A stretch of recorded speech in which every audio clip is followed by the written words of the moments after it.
बिस्मिल्लाहिर्रहमानिर्रहीम। अस्सलाम वालेकुम नाज़रीन मोहतरम, आप देख रहे हैं आज तक न्यूज़ और मैं हूं समी। इससे पहले आप इस मिशन की 21 इकसात सुन चुके हैं और अब किस नंबर 22 मुलाहिजा फरमाएं। इस डोल में मेरे लिए पानी ला दो। मैंने कहा। नीलम डोल लेकर कार से बाहर चली गई और मैं सीता की तरफ देखने लगा। तुम कब आओगी? दिन चढ़े आऊंगी, सीता लजा कर बोली। तुम अपना ख्याल रखना जी, किसी को अपने पास देखो तो पिछली तरफ से चट्टानों में निकल जाना। तुम्हें मेरी इतनी फिक्र क्यों है? मैंने पूछा। क्योंकि मुझे तुम अच्छे लगते हो, उसने नजरें झुकाकर जवाब दिया। अगर अच्छे ना लगते तो मैं तुम्हें उठाकर उस गार में ना ले जाती। शुक्रिया सीता देवी, मैं कल तुम्हारा इंतजार करूंगा, मैंने मुस्कुराते हुए जवाब दिया। नीलम पानी ले आई। मैंने डोल पराली के करीब रख दिया। वो दोनों मेरी तरफ देखते हुए रुखसत हो गई। मैं गार के दाने पर बैठा झाड़ियों की आड़ से उन्हें उस वक्त तक देखता रहा जब तक वो नजर आती रही। शाम का अंधेरा फैलने के बाद भी मैं देर तक वहीं बैठा रहा और फिर उठकर पराली पर आ गया। अंधेरा होते ही बच्चों ने यलगार कर दी थी। यह गनीमत था कि सीता मेरे उड़ने के लिए अब चादर भी ले आई थी। मैंने मच्छरों से बचने के लिए चादर ओढ़ ली और मुंह भी छुपा लिया और फिर पता नहीं कब मैं नींद की आगोश में पहुंच गया। चाचा कुर्बान अली सुबह सवेरे सूरज निकलने से पहले ही पहुंच गया था। उसने मुझे जगाया। एक लम्हे को तो मैं बदहवास हो गया था, लेकिन उसकी सूरत देखकर मुझे इत्मीनान हो गया। कुर्बान अली की उम्र 60 के लगभग रही होगी। खशखशी सफेद दाढ़ी, सर के बाल भी सफेद बर्फ की तरह थे। वो मुझे बड़ी हमदर्दी से पेश आया। वो मुझे ये काम कश्मीरी मुजाहिद समझ रहा था, लेकिन जब मैंने उसे अपना नाम बताया तो उसकी आंखों में तशवीश की लहरें उभर आईं। तुम्हें तलाश करने के लिए तो पूरी वादी की फौज हरकत में आ चुकी है। जंगलों और पहाड़ों पर भी तुम्हें तलाश किया जा रहा है। यूं तो मादी में भी मुजाहिदीन के बाद लीडरों की तलाश के सिलसिले में पुलिस और फौज सरगर्म रही है, लेकिन ये पहला मौका है कि किसी की तलाश में हेलीकॉप्टर तक इस्तेमाल किए जा रहे हैं। तुम खुशकिस्मत हो के बचकर यहाँ तक आ पहुंचे, लेकिन अपने आप को महफूज मत समझना। तुम्हें बहुत ज्यादा एहतियात की जरूरत है। सीता देवी कैसी है? क्या उस पर एतमाद किया जा सकता है? मैंने पूछा। एतमाद? कुर्बान अली मुस्कुरा दिया। अगर मुकाबले एतमाद ना होती तो अब तक तुम्हारी जिंदगी का खात्मा हो चुका होता। वैसे तो जिंदगी और मौत तो खुदा के हाथ में है, लेकिन इस वक्त तुम्हें सीता ही का शुक्रगुजार होना चाहिए। अगर वो इस तरफ ना निकलती तो तुम उन पहाड़ों में बेहोशी की हालत में ही खत्म हो चुके होते। वैसे ये लड़की मेरी समझ में नहीं आ सकी। इसका मामा जसवंत सिंह कट्टर हिंदू है, काली की पूजा करने वाला, लेकिन मुझे हैरत है कि सीता के ख्यालात अपने खानदान वालों से इतने मुख्तलिफ क्यों हैं। तुम्हें उसकी तरफ से परेशान होने की जरूरत नहीं। वो चंद लम्हों को खामोश हुआ, फिर बोला। उसने तुम्हें जख्मी और बेहोश पड़े हुए देखा था, तो हो सकता है महज इंसानी हमदर्दी की बिना पर तुम्हें उठाकर गार में ले गई हो। लेकिन तुम्हारी टांग का जख्म देखते हुए जब उस पर इंकिशाफ हुआ कि तुम मुसलमान हो, तो तुमसे उसकी हमदर्दी और बढ़ गई। उसने मुझे कल ही तुम्हारे बारे में सब कुछ बता दिया था और मुझसे तुम्हारी मदद की दरख्वास्त की थी। तुम्हें गार में छुपाकर और तुम्हारी मदद करने का फैसला करके उसने अपनी जिंदगी भी खतरे में डाल दी है और अब वो अपनी जान तो दे देगी, मगर तुम्हारे बारे में किसी को कुछ नहीं बताएगी। हम काफी देर तक सीता के बारे में बातें करते रहे। इसी दौरान कुर्बान अली ने मेरे जख्म का मुआयना करके नई पट्टी बांध दी थी। तुम्हारा जख्म काफी बिगड़ चुका है, मगर परेशान होने की जरूरत नहीं। अलबत्ता तुम्हें चंद रोज मुकम्मल आराम की जरूरत है, कुर्बान अली ने कहा। तुम्हारे लिए ये जगह महफूज है। इस तरफ कोई नहीं आता। सिर्फ हफ्ते में एक मरतबा यानी जुमेरात के दिन हजूरी बाबा के मिजार पर आया करता हूँ। अब हर 2 दिन बाद आया करूंगा तुम्हें देखने के लिए। इस तरह मेरी ज्यादा आमदोरफ्त किसी के दिल में शुबा पैदा कर सकती है, लेकिन ये लड़कियां तुम्हारी देखभाल के लिए आती ही रहेंगी। नीलम ने हिकमत के हवाले से मुझसे बहुत कुछ सीखा है। वो तुम्हारा ख्याल रखेगी। वो चंद लम्हों को खामोश हुआ, फिर जेब से गोल डिबिया निकालते हुए बोला। मेरे पास गोलियां और इंजेक्शन वगैरह तो है नहीं, लेकिन ये दुआएं ऐसी हैं जो गोलियों और इंजेक्शनों से ज्यादा मुअस्सर है। ये दोनों दुआएं दिन में 3 मरतबा खानी है। एक एक खुराक तो अभी खा लो, फिर दोपहर और शाम को खानी होगी। दोनों डिब्बियों में मौजूद जैसी कोई चीज भरी हुई थी। उनके रंग मुख्तलिफ थे, मगर दोनों बेहद खुश जायका थी।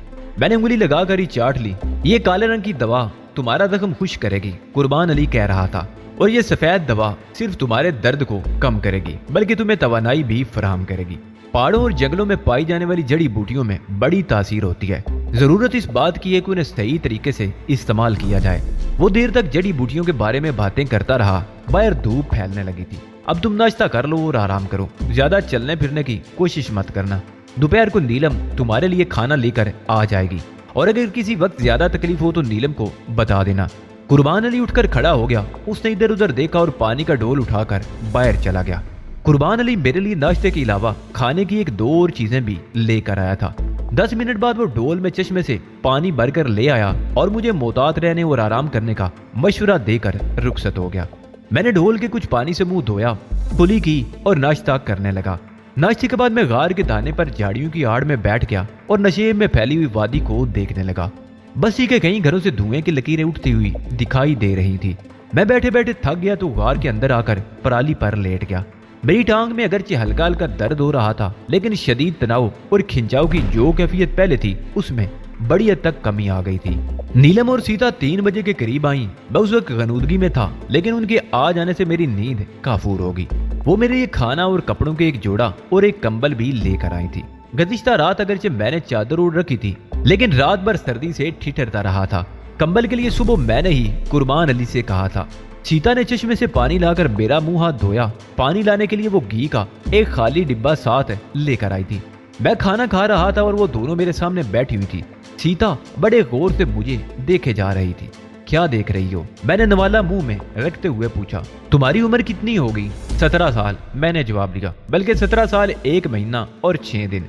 चाचा कुर्बान अली ने बताया था कि तुम्हारा नाम शमरोज है। सीता बोली, क्या वाकई तुम वही शमरोज हो जिसकी तलाश में पूरी रियासत की पुलिस और फौज पहाड़ों और जंगलों की खाक छानती फिर रही है, और जिसने चंद रोज पहले अपने साथियों की मदद से गंदरबल के करीब एक बहुत बड़ा फौजी कानवाय तबाह किया था? हाँ, मैं वही शमरोज हूँ, लेकिन क्या तुम मुझे अपने सैनिकों के हवाले करने का इरादा कर रही हो? मैंने कहा, नहीं। वो मुस्कुरा दी। मुझे यकीन नहीं आ रहा। और तुम्हारे साथ एक लड़की भी तो थी जो पहलगाम के करीब किसी जगह हमारे सैनिकों के हाथों शहीद हो गई थी। मैं भी उसी झड़प में जख्मी हुआ था, मैंने बताया। मुझे उस लड़की के बारे में बताओ। सीता बोली, काश वो जिंदा होती, मैं उसके पैर धो धो कर पीती। ऐसी बहादुर लड़कियां तो सदियों में पैदा होती हैं। तुम भी बहुत अजीम हो, मैंने जवाब दिया, ये जानते हुए भी कि मैं कौन हूँ। मेरे हाथों तुम्हारी सेना को कितना नुकसान हो चुका है। मेरी तलाश में हेलीकॉप्टर तक इस्तेमाल किए जा रहे हैं और तुम मुझसे हमदर्दी कर रही हो। उसकी वजह तो मैं बता चुकी हूँ। सीता ने मेरी बात काट कर कहा, मुझे अंगूरी के बारे में बताओ।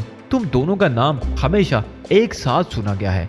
मोहम्मद से जो बातें सुनी है उनसे अंदाजा होता है कि हमारी सीना पर तुम्हारे नाम की बड़ी दहशत है, इसलिए तुम्हारी तलाश में हेलीकॉप्टर तक इस्तेमाल किए जा रहे हैं। अंगूरी, काश वो जिंदा होती और काश मैं अंगूरी बन सकती। तुम भी अंगूरी बन सकती हो, मैंने जवाब दिया। मेरी नजरें उसके चेहरे पर मरकूज थी। मुझे यहाँ पनाह देकर और मेरी मदद करके तुमने एक बहुत बड़ा कारनामा अंजाम दिया है। अंगूरी ने राइफल उठाकर अपनी जिंदगी दांव पर लगा रखी थी और तुमने राइफल को हाथ लगाए बगैर मुझे पनाह देकर अपनी जिंदगी दांव पर लगा दी है। अगर किसी को इसका पता चल जाए तो तुम्हारा हशर जो किया जाएगा तुम उसका सोच भी नहीं सकती। तुमने अनजाने में मुझे पनाह देकर जो कारनामा अंजाम दिया है उसके लिए पूरी कश्मीरी कौम तुम्हारी एहसानमंद होगी। अनजाने में नहीं, सीता बोली। किसी उग्रवादी को पनाह देना भी संगीन जुर्म समझा जाता है। मैंने जब तुम्हें जख्मी और बेहोशी की हालत में उठाया था तो उसी वक्त मेरे दिल में सिर्फ इंसानी हमदर्दी थी, लेकिन तुम्हारे जख्म का जायजा लेते हुए जब मैंने देखा कि तुम मुसलमान हो तो मुझे समझने में देर न लगी कि तुम मुजाहिद हो। जख्मी होने के बाद छुपते छुपाते तुम इस तरफ आ निकले हो, और आज जब चाचा कुर्बान अली ने तुम्हारा नाम बताया तो मुझे इतनी खुशी हुई कि तुम अंदाजा तक नहीं लगा सकते। मुझे सीता की बातें सुनकर वाकई हैरत हो रही थी। क्या वाकई उसे कश्मीरी मुसलमानों से इतनी हमदर्दी थी? और क्यों? इसकी वजह क्या थी? क्या वो कश्मीरी मुसलमानों को वाकई मजलूम समझकर उनसे हमदर्दी का इजहार कर रही थी, या उसकी वजह कुछ और थी? और वो क्या वजह हो सकती है? नीलम इसी दौरान खामोश बैठी मेरी तरफ देखती रही। तकरीबन 2 घंटों बाद वो वापस चली गई। मेरे पास खाने पीने की इतनी चीजें मौजूद थी कि मैं रात को भी पेट भरकर खा सकता था और सुबह का नाश्ता भी हो सकता था। तकरीबन 1 हफ्ता गुजर गया। इसी दौरान कुर्बान अली 2 मरतबा यहाँ आया था। मेरे जख्म में अभी कोई खास बेहतरी नहीं हुई थी, लेकिन पहले जैसी सूरत हाल भी नहीं रही थी। मुझे यकीन था कि अगर इसी तवज्जो से इलाज होता रहा और मुझे आराम करने का मौका मिला तो चंद रोज बाद मेरा जख्म मंदे मिल होना शुरू हो जाएगा। कुर्बान अली से मुझे सूरत हाल का भी पता चलता रहता था। अंगूरी की शहादत को भारतीय फौज अपना एक बहुत बड़ा कारनामा अंजाम दे रही थी। भारतीय फौजियों ने उस कार्रवाई में हिस्सा लिया था। उन्हें न सिर्फ तरक्कियां दी गई थी बल्कि उन्हें नकदी नमाज से भी नवाजा गया था। मेरी तलाश का सिलसिला अब भी जारी था, गो कि उसमें पहले जैसी गर्मजोशी नहीं रही थी। ताम मेरी तलाश में पहलगाम और उसके गिरदनवा की बस्तियों में मुसलसल छापे मारे जा रहे थे। उस जड़े में चूंकि मैं भी जख्मी हुआ था, इसलिए भारतीय फौजियों को यकीन था कि मैं उस इलाके से ज्यादा दूर नहीं गया हूँगा और किसी बस्ती या फार्म हाउस में पनाह लिए हुए होऊंगा या पहाड़ों में किसी गार में छुपा हुआ हूँ। उस इलाके में दूर दूर तक पहाड़ों और जंगलों में भी मुझे तलाश किया जा रहा था। ये बात तो शायद वो लोग सोच भी नहीं सके होंगे कि मैं जख्मी हालत में 2 दिन तक मुसलसल सफर करते हुए वहां से इतनी दूर पहुंच चुका हूँगा। और शायद यही वजह थी कि डोडा की तरफ मेरी तलाश पर ज्यादा जोर नहीं दिया जा रहा था। दूसरी तरफ भारतीय फौजियों के खिलाफ मुजाहिदीन की सरगर्मियां भी जारी थी। पूरी वादी में फौजी छावनियों, कैंपों और फौजी काफिलों पर मुजाहिदीन के हमले जारी थे। डोडा में भी मुजाहिदीन की सरगर्मियों की खबरें मुझे कुर्बान अली से मिलती ही रहती। अभी 2 दिन पहले डोडा से चंद मील दूर दूसरी तरफ एक कार्रवाई में मुजाहिदीन ने 15 फौजियों को हलाक कर दिया था, जिनमें एक कर्नल भी शामिल था।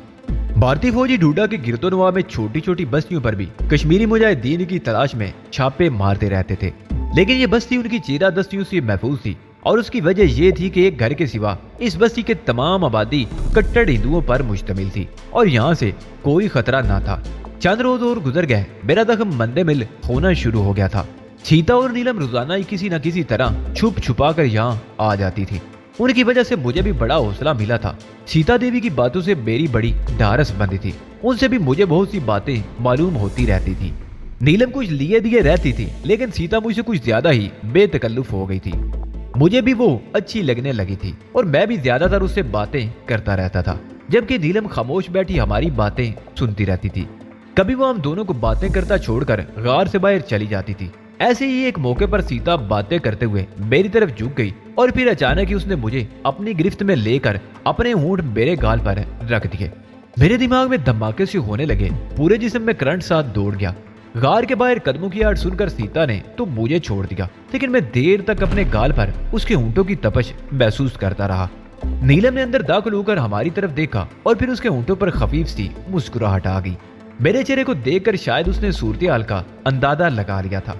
उस रोज वो मामूल से ज्यादा देर तक मेरे पास रही थी। उनकी वजह से मुझे बड़ा सहारा मिला था और ये मेरी खुशकिस्मती थी कि किसी को उन पर शुबा नहीं हुआ था कि वो बस्ती से निकलकर कहाँ गायब रहती हैं। एक रोज मैंने उनसे ये बात पूछी भी थी और सीता ने मुस्कुराते हुए कहा था, मैं सैरो तफरी के लिए यहाँ आई हुई हूँ, घर में कैद होकर बैठने के लिए नहीं। मेरा मामा बस्ती का मुखिया है, कोई मेरी तरफ उंगली उठाने की हिम्मत नहीं कर सकता। और वैसे भी हम बस्ती से निकलकर न जाने कहाँ कहाँ घूमती हुई इस तरफ आती हैं, किसी को हम पर शुबा नहीं हो सकता। 20-22 दिन गुजर गए। मेरा जख्म अब काफी हद तक बेहतर हो गया था और मैं गार के अंदर थोड़ा बहुत चलने भी लगा था। चाचा कुर्बान अली अब भी दूसरे तीसरे दिन चक्कर लगा लेता था। उसकी तवज्जो ही से मैं उठकर चलने के काबिल हो सका था।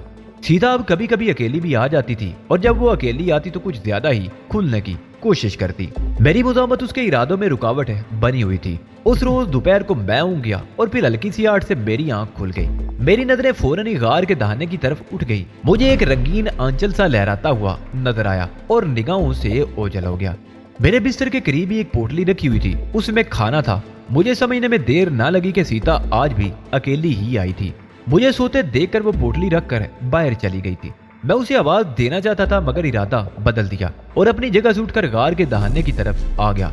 सीता झाड़ियों में गायब हो गई थी। मैं उस तरफ देखता रहा। झाड़ियां हिलती हुई नजर आ रही थी और फिर सीता चश्मे के करीब झाड़ियों से बरामद हुई और चश्मे के पानी में पैर लटका कर बैठ गई।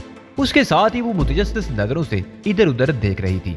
सीता ने इधर उधर देखा और उसने नहाना शुरू कर दिया। जब मैंने उसे देखा तो मेरे दिल की धड़कनें तेज होना शुरू हो गई और मैं जल्दी जल्दी से वापस लौट आया। मैं उस पर यह जाहिर नहीं करना चाहता था कि उसके आने के बाद मैं बेदार हुआ था या अपनी जगह से उठा था। मेरे दिल की धड़कनें तेज होती जा रही थी और वो मेरे करीब घुटनों के बल बैठ गई। शमरोज उठो, मैं आई हूँ। सीता की आवाज मुझे मीलों दूर से आती हुई महसूस हुई थी।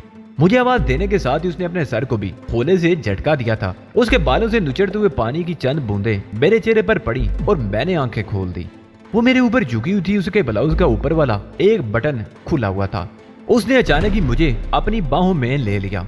उसने एक लम्हे को मेरी आंखों में झांका और मेरे ऊपर झुकती चली गई। हमारे बीच तमाम फासले मिट गए। उस गार में 1.5 महीना बीत गया। इसी दौरान सिर्फ एक मर्तबा भारतीय फौजियों की एक पार्टी बस्ती में आई थी। वो सुबह 10 बजे से दोपहर 3 बजे तक मुखिया के मेहमान रहे थे।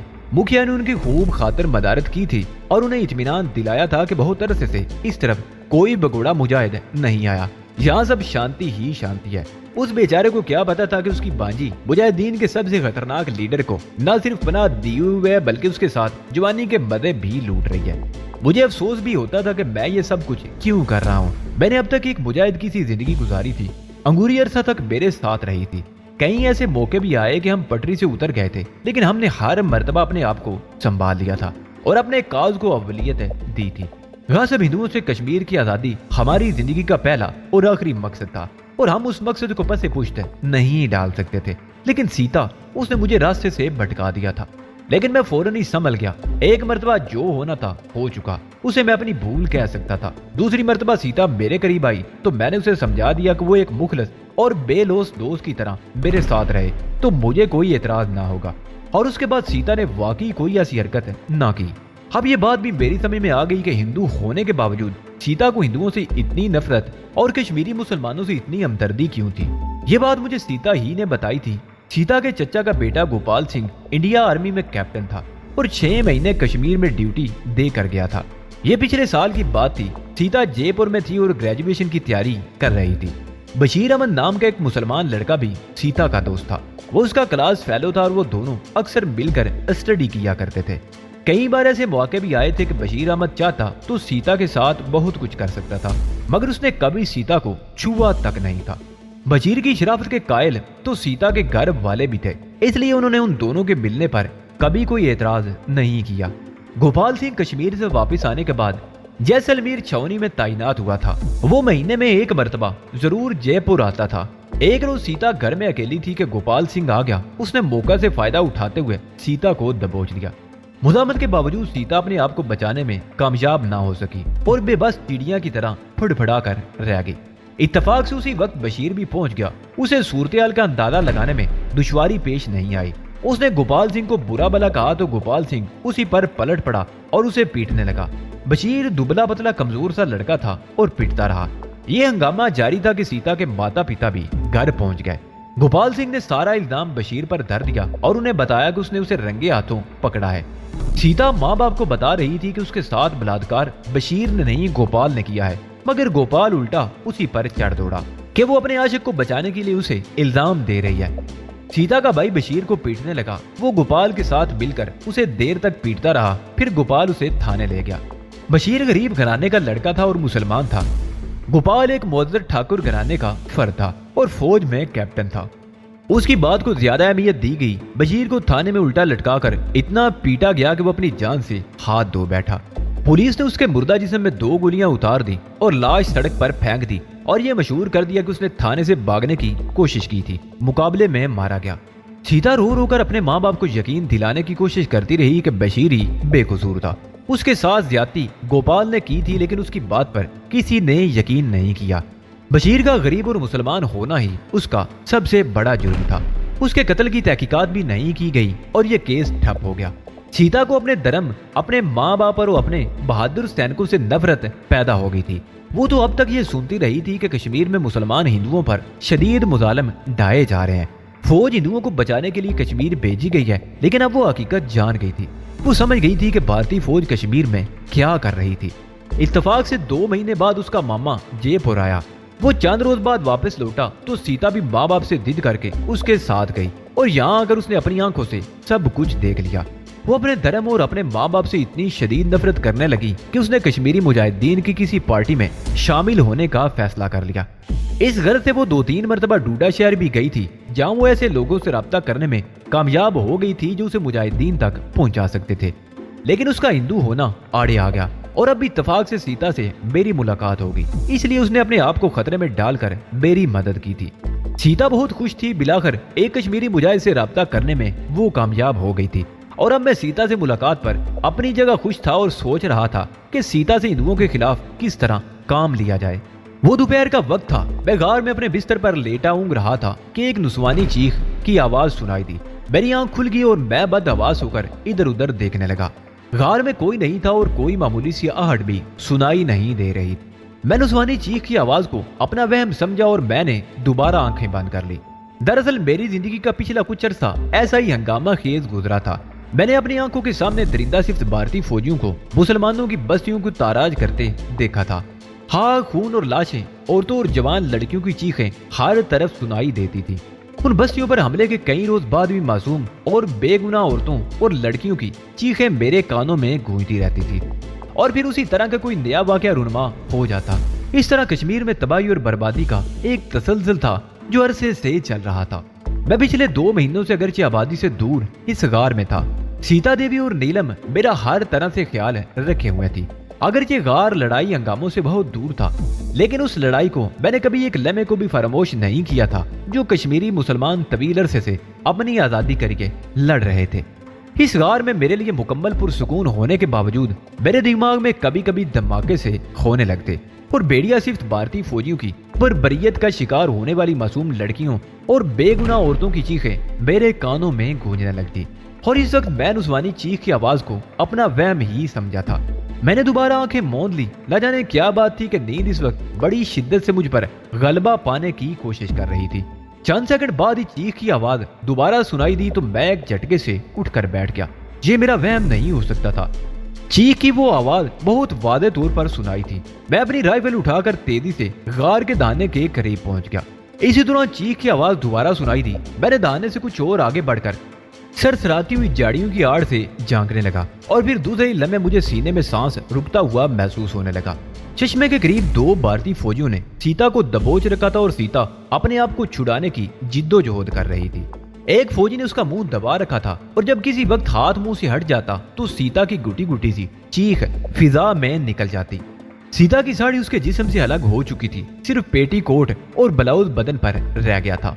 ایک فوجی نے ایک ہاتھ سے اس کا منہ دبا رکھا تھا اور دوسرا ہاتھ اس کے سینے پر لپٹے اس بلوز میں رکھنے کی کوشش کر رہا تھا، جبکہ دوسرا فوجی اس کا پیٹی کوٹ نیچے کھینچنے کے چکر میں تھا، اور وہ اپنے آپ کو بچانے کے لیے بری طرح لاتے چلا رہی تھی۔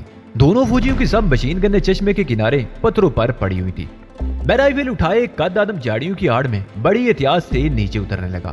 ایک تو جھاڑیاں بہت اونچی تھی، اگر میں کھڑے ہو کر بھی چلتا تو چشمے کی طرف سے مجھے دیکھا نہیں جا سکتا تھا، اور پھر راستہ ان جھاڑیوں میں بل کھاتا ہوا تھا، اس طرح دیکھے جانے کا امکان نہیں تھا۔ مگر اس کے باوجود میں جھک کر بڑی احتیاط سے چل رہا تھا۔ سیتا کی گٹی گٹی سی چیخ ایک بار پھر سنائی دی۔ میں نے رک کر جھاڑیوں میں سے جھانکا۔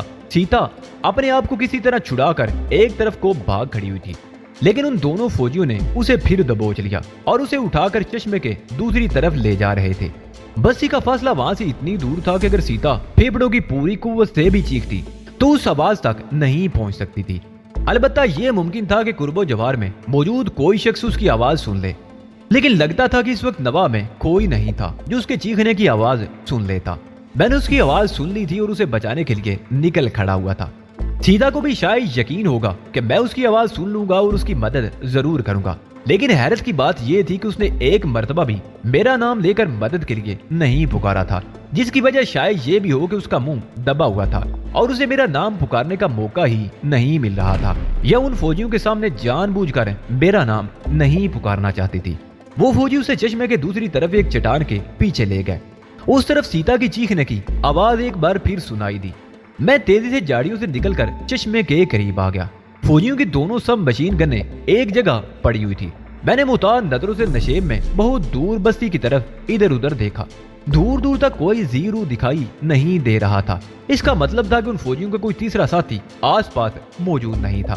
اگر ان کے کوئی ساتھی ہوں گے بھی تو بہت دور کسی اور بستی کی طرف ہوں گے، اور یہ دونوں شاید گشت کرتے ہوئے یا راستہ بھٹک کر اس طرف آ نکلے تھے، اور ایک جوان اور حسین لڑکی کو اکیلے پا کر ان کی فطرت کے عین مطابق ان کی حوث جاگ اٹھی تھی۔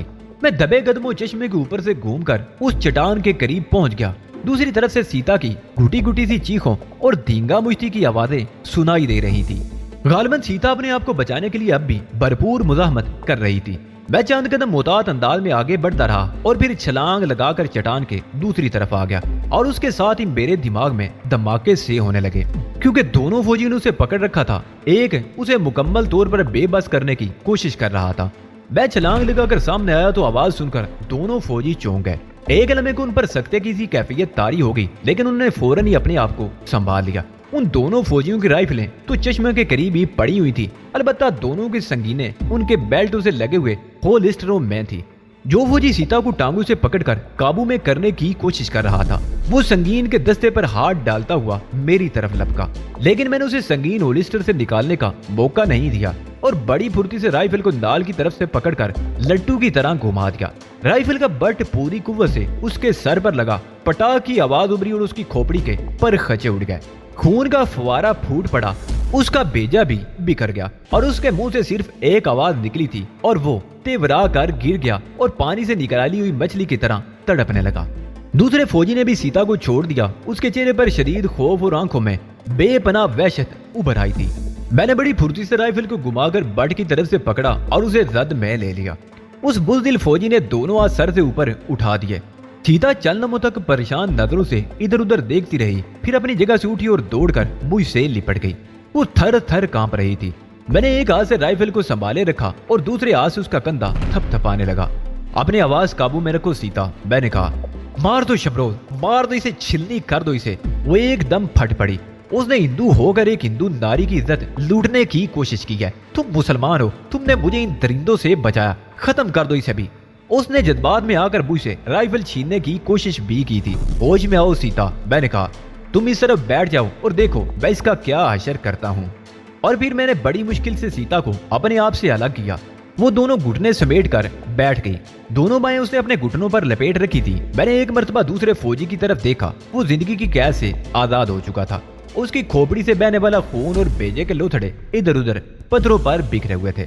मैं लाश से नजरें हटाकर इधर उधर देखने लगा। उस जगह दो चट्टानें आपस में इस तरह मिली हुई थी कि उनके बीच में तकरीबन 200 मुरब्बा गज पर मुश्तमिल एक तकोन मैदान सा बन गया था। दूसरी चट्टान के साथ एक 20-22 फुट चौड़ा रास्ता जो पिछली तरफ नशेब में चला गया था और मैदान के इख्तिताम पर एक गहरा खड़ था। मैंने मैदान के किनारे पर पहुंचकर नीचे झांक कर देखा। बिल्कुल अमूदी ढलान थी जो सैकड़ों फुट गहराई तक चली गई थी। उस ढलान पर पैर जमाना किसी तरह भी मुमकिन न था। ढलान के इख्तिताम पर गहराई में पत्थर बिखरे हुए थे और छोटी छोटी झाड़ियां भी थी। मैंने एक बड़ा सा पत्थर उस ढलान पर लुढ़का दिया। वो पत्थर एक बड़े साइज के बटके के बराबर था। वो एक मरतबा ढलान की सतह से टकराया, फिर गेंद की तरह हवा में उछला और 200 फुट नीचे इंतहाई गहराई में चट्टानी ढलान से टकराकर 2 टुकड़े हो गया। नीचे पहुंचते वो पत्थर छोटे छोटे लातादाद टुकड़ों में तब्दील हो चुका था। मैंने मुड़कर उस फौजी की तरफ देखा। वो अब भी दोनों हाथ सर से ऊपर उठाए खड़ा था। उसके चेहरे पर बेपनाह खौफ था और वो होले होले कांप रहा था। उसकी उम्र 30-35 के दरमियान रही होगी। टूथब्रश टाइप मूंछें खासी खौफनाक लग रही थी। तुम लोगों को ये वर्दी पहनाई जाती है देश और जनता की रक्षा के लिए, लेकिन तुम लोगों ने इस खित्ते को शिकारगाह समझ रखा है। ताकत के घमंड में तुम लोग इंसानियत को भी भूल गए हो, लेकिन इंसानियत तो तुम लोगों में कभी थी ही नहीं। तुम लोग बहादुर तो बहुत हो। निहत्ते और मजलूम बेगुनाह लोगों पर गोलियां बरसाना और कमजोर औरतों को पामाल करने को ही तुम लोगों ने बहादुरी समझ लिया है। इस लड़की को अकेले देखा तो अपनी बहादुरी और जवान मर्दी के जोर दिखाने के लिए तैयार हो गए, मगर ये सूरमा तो एक हाथ भी बर्दाश्त नहीं कर सका और तुम्हारी मौत तो इससे भी ज्यादा भयानक होगी। मुझे क्षमा कर दो महाराज। उसने दोनों हाथ जोड़ दिए। उसके मुंह से आवाज भी बमुश्किल निकल रही थी। हाथ ऊपर, मैं घुर्राया। उसने फौरन हाथ सर से ऊपर उठा दिए। इसको मार दो शबरोद, खत्म कर दो इसे। सीता चीखती हुई अपनी जगह से उठ गई और दौड़कर एक बार फिर मुझसे राइफल छीनने की कोशिश करने लगी। होश में आओ सीता, मैंने कहा। इसने तुम्हारी इज्जत पर हाथ डालने की कोशिश की थी। ये तुम्हारे ही हाथों अपने अंजाम को पहुंचेगा। मैंने सीता को अपने से अलग हटाकर एक बार फिर इधर उधर देखा और उस फौजी को आगे आने का इशारा किया। इस लाश को उठाकर उस खड्ड में फेंक दो, मैंने उसे राइफल की जद पर लेते हुए हुक्म दिया। उसका चेहरा एकदम धुआं हो गया। वो कभी लाश की तरफ देखता और कभी हम दोनों की तरफ। यहाँ उसकी चिता का बंदोबस्त नहीं किया जा सकता। लाश उठाकर फेंक दो खड्ड में, मैंने गुर्राते हुए कहा। वो झुककर लाश उठाने लगा। उसके हाथ बुरी तरह कांप रहे थे। वो लाश उठाकर खड्ड की तरफ बढ़ा तो उसकी टांगे भी कांप रही थी। लगता था किसी भी वक्त वो गिर जाएगा। खड्ड के किनारे पहुंचकर वो रुक गया। उसकी टांगे अब भी कांप रही थी और फिर मेरी दाढ़ सुनकर उसने लाश खड्ड में फेंक दी। मैंने सीता को इशारा किया। फौजी ने लाश फेंककर जैसे ही मुड़ना चाहा, सीता ने बड़ी तेजी से घूमकर उसके कूल्हे पर जोरदार लात रसीद कर दी। फौजी लड़खड़ा गया। उसने अपने आप को संभालने की कोशिश की मगर कामयाब ना हो सका और खड्ड में गिर गया। उसकी आखिरी चीख बहुत भयानक थी जो देर तक पहाड़ियों में गूंजती रही। मैंने झांक कर नीचे देखा। दोनों लाशें निगाहों से ओझल हो चुकी थी। शायद उनके इतने टुकड़े हो चुके होंगे कि उन्हें जमा करना भी मुमकिन नहीं रहा होगा। मैंने सीता की तरफ देखा, उसके चेहरे पर सिनसनी के तासरात थे और फिर वो दौड़कर बुश से लिपट गई और सिसकियां भरकर रोने लगी।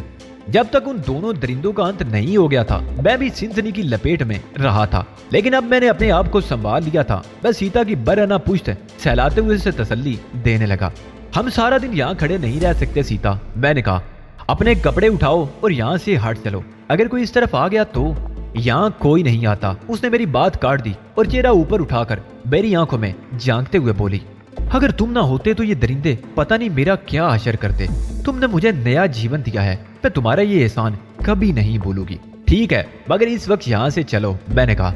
सीता मुझे अलग हो गई। उसने अपना पेटीकोट और फटा हुआ बलोद उठाया और हम दोनों चट्टान की आड़ से निकलकर चश्मे की तरफ आ गए। मैंने उन फौजियों की दोनों राइफलें भी उठा ली। सीता की साड़ी भी करीब ही पड़ी थी, जो मैंने उठाकर उसकी तरफ बढ़ा दी। लो, ये लपेट लो और ऊपर चलो। तुम थोड़ी देर यहीं रुक जाओ, सीता बोली। अब वो अपनी बुरी हालत पर बड़ी हद तक काबू पा चुकी थी। उन्होंने अपने गंदे हाथों से मेरे शरीर को छुआ था। मैं स्नान कर लूं तो ऊपर चलते हैं। मैं चश्मे से चंद गज दूर रुख फेर कर खड़ा हो गया। चंद मिनट तक पानी में छपाकू की आवाजें सुनाई देती रही, फिर सीता की आवाज सुनाई दी।